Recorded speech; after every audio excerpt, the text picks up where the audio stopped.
स्वागत है आपका मारीना संदेश में। और आप सभी जानते हैं कि इन दिनों जब से माननीय ए.के. शर्मा जी ऊर्जा एवं नगर विकास मंत्री बने हैं, तब से शहर में यानी खास करके हम मऊ शहर की बात कर रहे हैं, यहाँ पर विकास की लहर दौड़ गई है। और साथ ही बिजली का जो मामला है, ऐसी बिजली कभी किसी ने सोचा नहीं था कि मऊ में भी इस तरीके की बिजली रहेगी। ये सारी दिन माननीय ए.के. शर्मा जी की है। लेकिन अब हम आपको बता दें, इस वक्त विकास की गंगा इतनी तेज बह रही है कि इस गंगा में हाथ धोने के फिराक में नगरपालिका परिषद है। किस तरीके से ये हम आपको दिखाते हैं। आप सबसे पहले इस शिलापट को पढ़िए, जहाँ लिखा है वार्ड नंबर 30 मोहल्ला मदनपुरा इमामगंज मोड़ आले हदीस ईदगाह के सामने इंटरलॉकिंग का कार्य लोकार्पण। श्री योगी आदित्यनाथ माननीय मुख्यमंत्री उत्तर प्रदेश सरकार के कुशल नेतृत्व में, श्री ए.के. शर्मा माननीय नगर विकास एवं ऊर्जा मंत्री उत्तर प्रदेश सरकार के निर्देशन में, श्री अरशद जमाल माननीय अध्यक्ष नगर पालिका परिषद मऊ के कर कमलों द्वारा, अब यहाँ से इस पॉइंट को ध्यान दीजिएगा, माह अप्रैल 2025 यानी ये जो अप्रैल चल रहा है, 20 अप्रैल आज है, अप्रैल 2025 को किया गया, जिसकी अनुमानित लागत 3,58,000 रुपये है। फिरोज अहमद सभासद साहब इस वार्ड के मेंबर हैं। अब देखिए, अब यहाँ कहाँ से शुरू होता है एक गेम, एक स्कैम कह सकते हैं। भ्रष्टाचार का जो अचार यहाँ पर है, उसका स्वाद देखिए कैसे लोग चखने के चक्कर में हैं। यहाँ पर सबसे पहले हम आपको दिखाएंगे, देखिए ये ताज़ा काम हुआ है बिल्कुल। अभी यहाँ पर ईंटा, इंटरलॉकिंग का जो ईंटा था वो ईंटा बचा हुआ है, रखा हुआ है। बालू भी यहाँ देखिए जो पड़ा हुआ है, पूरे तरीके से भी अंदर नहीं गया है। ईंट बिल्कुल चमक रही है, फर्स्ट क्लास से ईंट है। और ये सिर्फ यहीं पर नहीं, ये इमामगंज मोड़ का ये सीन है, जहाँ पर ये ईदगाह के बाहर का है, हदीस ईदगाह का। देखिए इंटरलॉकिंग का कार्य कितना बढ़िया हुआ है। ये काम हो गया। इस काम के होने के बाद यहाँ पर दिखाया जा रहा है कि किस तरीके से ज़रूरत है। देखिए यहाँ नाले पर ऊपर ये जाली भी लग गई है, पूरा आगे तक ये बिल्कुल फ्रेश है।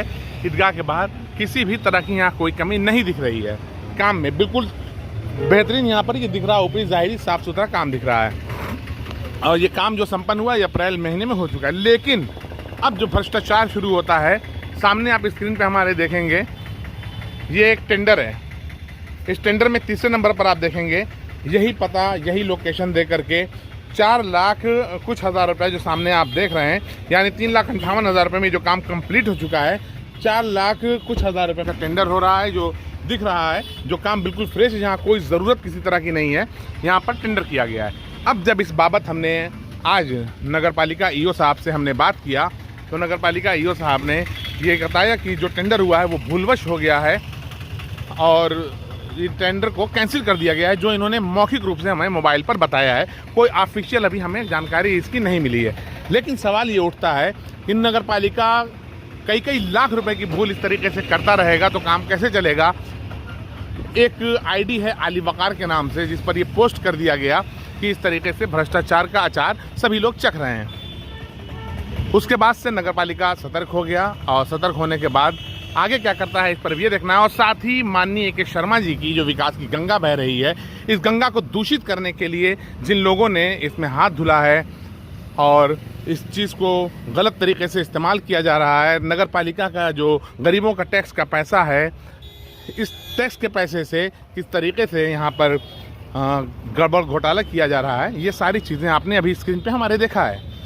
अब सवाल ये उठता है कि इतने बड़े भ्रष्टाचार का खुलासा होने के बाद क्या नगरपालिका चेयरमैन के खिलाफ कोई कार्रवाई नहीं होगी? क्या इसमें ई.ओ. की संलिप्तता जो है, इसमें ई.ओ. के खिलाफ कोई कार्रवाई नहीं होगी? और अगर नहीं हो रही है तो आखिर क्या वजह है कि इतने बड़े भ्रष्टाचार होने के बाद भी नगरपालिका को बचाया जा रहा है और माननीय मंत्री ए.के. शर्मा जी के नाम को बदनाम किया जा रहा है? आखिर ये दुस्साहस कहाँ से हो रहा है? ये सारी चीज़ें हैं। यूँ तो और भी टेंडर के चक्कर में हम पड़े हुए हैं और कोशिश कर रहे हैं, चर्चा में है कि कई जगह इस तरह का मामला है। लेकिन चूंकि अभी कोई एविडेंस हाथ में नहीं है और सारी चीज़ों को हम निकाल रहे हैं, उन चीज़ों को निकालने के बाद फिर अगला वीडियो हमारा एक बार फिर आपको देखने को मिलेगा, नगर पालिका में किस तरीके से भ्रष्टाचार के अचार का स्वाद चखा जा रहा है। तब तक के लिए धन्यवाद।